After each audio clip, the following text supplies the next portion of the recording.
ആധുനിക തിരുവിതാംകൂറിന്റെ ചരിത്രം പറയുമ്പോൾ നമുക്ക് ഒഴിച്ചുകൂടാനാവാത്ത ഒരു പേരുണ്ട്: ശ്രീമൂലം തിരുനാൾ.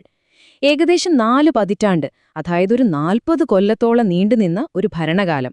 ആ കാലഘട്ടത്തിലാണ് ഇന്നത്തെ കേരളത്തിന്റെ തന്നെ അടിത്തറ പാകിയ പല നിർണായക മാറ്റങ്ങളും തിരുവിതാംകൂറിലുണ്ടായത്. അപ്പോൾ വിപ്ലവകരമായ ആ മാറ്റങ്ങളിലൂടെ നമുക്കൊന്ന് സഞ്ചരിച്ചാലോ? 1885 ഈ വർഷത്തിന് നമ്മുടെ ചരിത്രത്തിലൊരു പ്രത്യേകതയുണ്ട്. ശരിക്കും പറഞ്ഞാൽ 2 വലിയ കാര്യങ്ങളാണ് അന്ന് സംഭവിച്ചത്. ഒന്ന്, ശ്രീമൂലം തിരുനാൾ തിരുവിതാംകൂറിന്റെ മഹാരാജാവായി. 2, അതേ വർഷം തന്നെയാണ് ഇന്ത്യൻ നാഷണൽ കോൺഗ്രസ് രൂപീകരിക്കുന്നത്. അതായത് ഇന്ത്യ മുഴുവൻ ഒരു പുതിയ രാഷ്ട്രീയ ഉണർവിലേക്ക് കാലെടുത്തു വെക്കുന്നൊരു സമയമായിരുന്നു അത്. ഈയൊരു പശ്ചാത്തലത്തിലാണ് നമ്മൾ ശ്രീമൂലം തിരുനാളിന്റെ ഭരണത്തെ മനസ്സിലാക്കേണ്ടത്. അപ്പോൾ ഈ ഒരു വിശകലനത്തിൽ നമ്മൾ എന്തൊക്കെയാണ് നോക്കാൻ പോകുന്നത് നോക്കാം. ആദ്യം ശ്രീമൂലം തിരുനാളിനെക്കുറിച്ചൊരു ചെറിയ ആമുഖം, പിന്നെ അദ്ദേഹത്തിന്റെ ഏറ്റവും പ്രധാനപ്പെട്ട സംഭാവനകളിലേക്ക് കടക്കാം. അതായത് ജനങ്ങൾക്ക് വേണ്ടിയുണ്ടാക്കിയ നിയമസഭ, വിദ്യാഭ്യാസ രംഗത്ത് കൊണ്ടുവന്ന വിപ്ലവം, പിന്നെ തിരുവിതാംകൂറിനെ ഒരു ആധുനിക സംസ്ഥാനമാക്കി മാറ്റിയതെങ്ങനെയെന്നൊക്കെ. അവസാനം അദ്ദേഹത്തിന്റെ ഭരണകാലത്തെ ചില വിവാദങ്ങളെക്കുറിച്ചും ഇന്ന് നമ്മൾ അദ്ദേഹത്തെ എങ്ങനെ ഓർക്കുന്നു എന്നതിനെക്കുറിച്ചും സംസാരിക്കും. അപ്പോൾ നമുക്ക് തുടങ്ങാം. കാലഘട്ടം ഓർമ്മയുണ്ടല്ലോ, 1885 മുതൽ 1924 വരെ ഇന്ത്യയിലുടനീളം സ്വാതന്ത്ര്യത്തിനു വേണ്ടിയുള്ള മുറവിളികൾ ഉയരുന്നു. ഭരണത്തിൽ സാധാരണക്കാർക്കും പങ്കാളിത്തം വേണമെന്ന ആവശ്യം ശക്തമാവുന്നു. ഇങ്ങനെയൊരു സാഹചര്യത്തിലാണ്, ഇത്രയും നിർണായകമായൊരു സമയത്താണ് ശ്രീമൂലം തിരുനാൾ തിരുവിതാംകൂറിന്റെ അമരത്തെത്തുന്നത്. അദ്ദേഹത്തിന്റെ ഭരണപരിഷ്കാരങ്ങളിൽ ഏറ്റവും വലുത്, ഏറ്റവും പ്രധാനപ്പെട്ടത് എന്താണെന്ന് ചോദിച്ചാൽ ഒറ്റ ഉത്തരമേയുള്ളൂ: ജനങ്ങൾക്കു വേണ്ടി ഒരു നിയമസഭ ഉണ്ടാക്കി എന്നത് തന്നെ. ഒന്നാലോചിച്ചു നോക്കൂ, ഒരു രാജാവ് ഭരിക്കുന്ന രാജ്യത്ത് ജനപ്രതിനിധികൾക്കൊരു സഭ. അത് ശരിക്കും ഒരു വിപ്ലവകരമായ ചുവടുവയ്പ്പായിരുന്നു. പക്ഷേ ഈയൊരു ജനാധിപത്യത്തിലേക്കുള്ള യാത്ര ഒറ്റയടിക്ക് സംഭവിച്ച ഒന്നല്ല. അത് പടിപടിയായിട്ടാണ് വന്നത്. നോക്കൂ, 1888 ട്രാവൻകൂർ ലെജിസ്ലേറ്റീവ് കൗൺസിൽ തുടങ്ങി. പിന്നെ 1904 സാധാരണക്കാരായ ആളുകൾക്ക് അവരുടെ അഭിപ്രായങ്ങൾ പറയാൻ ശ്രീമൂലം പോപ്പുലർ അസംബ്ലി അല്ലെങ്കിൽ പ്രജാസഭ വന്നു. അതിലെ ഏറ്റവും വലിയൊരു നാഴികക്കല്ല് വരുന്നത് 1922 അന്ന് ജനങ്ങൾ തെരഞ്ഞെടുത്ത പ്രതിനിധികൾക്ക് സഭയിൽ ഭൂരിപക്ഷം നൽകി. അതൊരു ചരിത്രപരമായ നീക്കമായിരുന്നു. അപ്പോൾ അദ്ദേഹം ഉണ്ടാക്കിയത് എന്തായിരുന്നു? 2 സഭകളുള്ള ഒരു സിസ്റ്റം. അതിനെയാണ് നമ്മൾ ദ്വിമണ്ഡല സഭ എന്ന് പറയുന്നത്. ഇന്നത്തെ നമ്മുടെ പാർലമെന്റുമായി ഇതിനെ താരതമ്യം ചെയ്യാം. ലെജിസ്ലേറ്റീവ് കൗൺസിൽ ഒരു ഉപരിസഭയായി, അതായത് രാജ്യസഭ പോലെ. പിന്നെ ശ്രീമൂലം പ്രജാസഭ, അത് സാധാരണക്കാരുടെ പ്രശ്നങ്ങൾ നേരിട്ട് രാജാവിന്റെ മുന്നിലെത്തിക്കാനുള്ള ഒരു അധോസഭ, അതായത് ലോക്സഭ പോലെ. മനസ്സിലായല്ലോ? ദേ, ഈ ചാർട്ടിലേക്കൊന്ന് നോക്കിക്കേ. 1922 വന്ന മാറ്റം എത്ര വലുതായിരുന്നു എന്ന് ഇതിൽ നിന്ന് വ്യക്തമാവും. സർക്കാർ നിയമിക്കുന്ന ഉദ്യോഗസ്ഥർ വെറും 15 പേര്. പക്ഷേ ജനങ്ങൾ തിരഞ്ഞെടുത്ത പ്രതിനിധികൾ, അതായത് അനൗദ്യോഗിക അംഗങ്ങൾ, 35 പേരുണ്ടായിരുന്നു. ചരിത്രത്തിൽ ആദ്യമായിട്ടാണ് ജനപ്രതിനിധികൾക്ക് സർക്കാർ ഉദ്യോഗസ്ഥരെക്കാൾ എണ്ണത്തിൽ ഭൂരിപക്ഷം കിട്ടുന്നത്. അധികാരം പതിയെ ജനങ്ങളുടെ കൈകളിലേക്ക് വരുന്നു എന്നതിന്റെ ഒരു സൂചനയായിരുന്നു അത്. ഇനി പറയാൻ പോകുന്നത് ശരിക്കും നമ്മളെ അത്ഭുതപ്പെടുത്തുന്ന ഒരു കാര്യമാണ്. അദ്ദേഹത്തിന്റെ ഏറ്റവും പുരോഗമനപരമായ ഒരു തീരുമാനം എന്താണെന്നല്ലേ? നികുതി അടയ്ക്കുന്ന സ്ത്രീകൾക്ക് വോട്ട് ചെയ്യാനുള്ള അവകാശം കൊടുത്തു. നമ്മളൊന്ന് ഓർക്കണം, അമേരിക്ക, ബ്രിട്ടൻ പോലുള്ള രാജ്യങ്ങളിൽ പോലും സ്ത്രീകൾക്ക് വോട്ടവകാശം കിട്ടുന്നതിനും എത്രയോ വർഷങ്ങൾക്കു മുൻപാണ് നമ്മുടെ തിരുവിതാംകൂറിലെ ഈ വിപ്ലവം നടക്കുന്നത്. ശരി, അപ്പൊ ജനങ്ങൾക്കൊരു നിയമസഭയായി. ഇനി അടുത്തതെന്താണ്? ആധുനിക തിരുവിതാംകൂറിന്റെ അടുത്ത പ്രധാനപ്പെട്ട തൂണ്, അത് വിദ്യാഭ്യാസമായിരുന്നു. കാരണം ശ്രീമൂലം തിരുനാളിന് ഒരു കാഴ്ചപ്പാടുണ്ടായിരുന്നു. വിദ്യാഭ്യാസമുള്ള ഒരു ജനതയ്ക്ക് മാത്രമേ തങ്ങൾക്ക് കിട്ടിയ ഈ നിയമസഭയെയും അവകാശങ്ങളെയും ശരിയായി ഉപയോഗിക്കാൻ കഴിയൂവെന്ന് അദ്ദേഹം ഉറച്ചു വിശ്വസിച്ചു. എല്ലാവർക്കും വിദ്യാഭ്യാസം, അതായിരുന്നു അദ്ദേഹത്തിന്റെ ലക്ഷ്യം.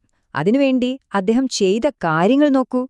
ഒന്നാമതായി, പ്രൈമറി വിദ്യാഭ്യാസം, അതായത് പ്രാഥമിക വിദ്യാഭ്യാസം എല്ലാവർക്കും സൗജന്യമാക്കി.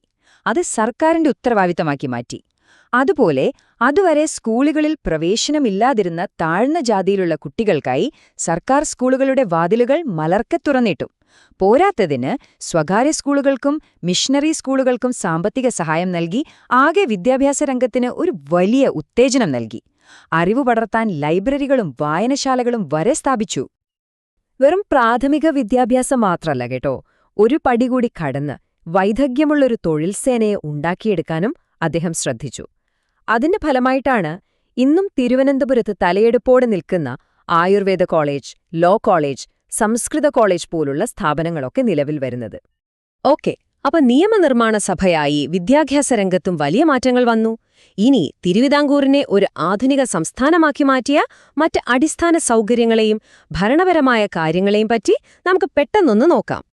ഒരു ഉദാഹരണമാണ് 1896 ജന്മികുടിയാൻ റെഗുലേഷൻ ആക്ട്.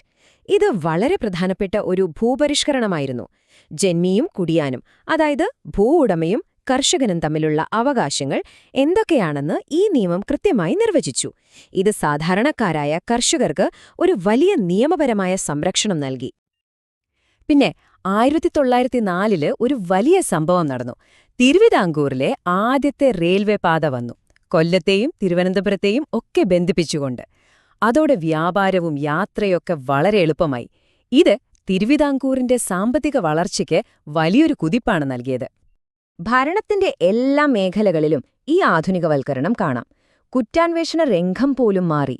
അന്നത്തെ കാലത്ത് വളരെ പുതിയൊരു ടെക്നോളജിയായ ഫിംഗർ പ്രിന്റ് ബ്യൂറോ സ്ഥാപിച്ചു. അതായത് ശാസ്ത്രീയമായ രീതികൾ ഉപയോഗിച്ച് കുറ്റവാളികളെ കണ്ടെത്താനുള്ളൊരു സംവിധാനം. ഇതൊക്കെ ചില ഉദാഹരണങ്ങൾ മാത്രം.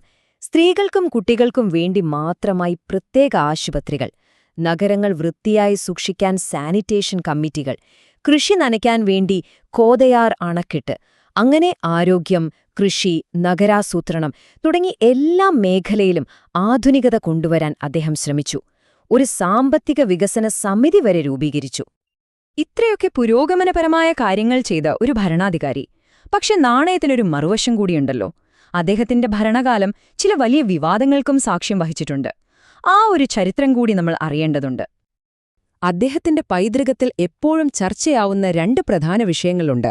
ഒന്ന് പത്രസ്വാതന്ത്ര്യവുമായി ബന്ധപ്പെട്ടതാണ്.